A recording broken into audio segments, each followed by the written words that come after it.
The inner child isn't just a metaphor. It's a living echo of who you once were. Preserved in the chambers of your subconscious, this younger self holds the unfiltered joy of your first laugh, the curiosity of your wide wonder, and, often, the tender scars of unmet needs.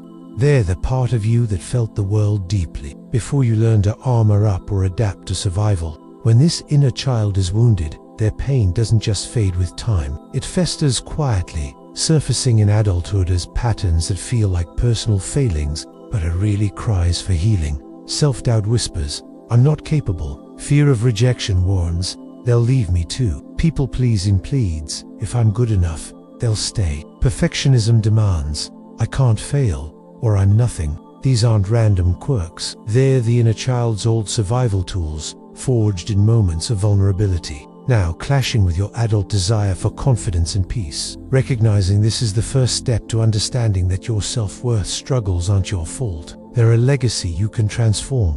Inner child wounds don't always stem from dramatic events. Sometimes they're carved by subtle, repeated moments of disconnection. Emotional neglect might look like a parent too busy to listen, leaving you feeling invisible. Abandonment could be a caregiver's emotional distance, teaching you love is unreliable. Criticism or conditional love, "You're great, but only when you get straight A's," plants the seed that worth is tied to performance. Comparisons to siblings or peers whisper, "You're less than," and trauma, whether a chaotic home or a single shattering event, can imprint the belief that the world isn't safe. These experiences shape a child's fragile psyche. A little one doesn't have the tools to rationalize, "This isn't about me." Instead, they internalize, "I'm the problem. What beliefs about myself did I pick up as a child that I still carry today?" It is a gentle invitation to trace these threads. Maybe it's, "I'm only valuable when I'm useful," or "My feelings don't matter." These aren't truths. They're echoes of a child's misinterpretation,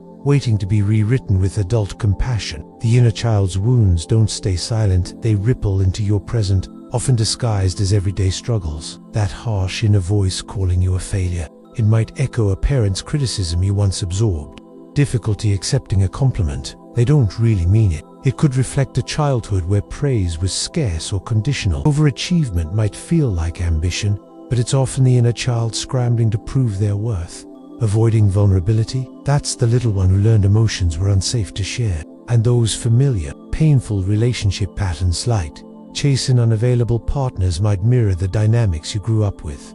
These signs aren't evidence of brokenness. They're signals of a younger, you still seeking what they lacked: safety, validation, love. They're not here to shame you but to guide you toward healing. Noticing them is an act of awareness, a chance to say, "I see you, and I'm here now." Healing the inner child is like tending to a long-ignored garden, gentle, patient work that restores life. Start by acknowledging them. Picture that younger you, wide-eyed and waiting. They're not gone. They're still within, hoping to be noticed. Create a safe space, maybe through journaling, meditation, or even speaking aloud to them. Offer what they craved. "You're enough. I'm proud of you. You don't have to earn my love." These words might feel awkward at first, but they're medicine for wounds you didn't choose. Challenging old beliefs is key. If your inner child learned, "I'm only lovable when I'm perfect," counter it with, "I'm worthy just for being me." Boundaries protect this healing. Saying no to people or places that echo past hurts is an act of loyalty to that little one. The affirmation, "I am worthy of love, just as I am. My inner child is safe and seen." It is a vow to both your past and present self. Healing isn't about erasing the wounds, it's about holding them with tenderness until they no longer define you. As the inner child feels seen and loved, something shifts. That harsh self-talk softens into encouragement. "I'm doing my best, and that's enough." You begin trusting your needs,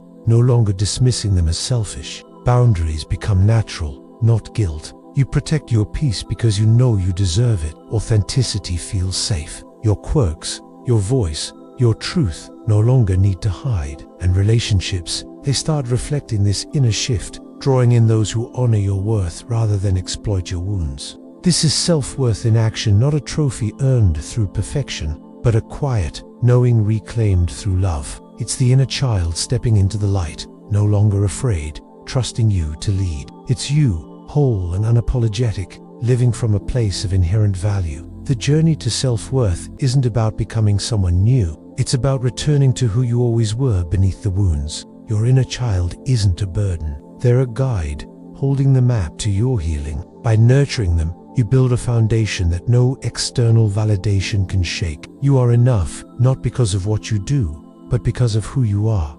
A soul worthy of love, always. Your healing matters.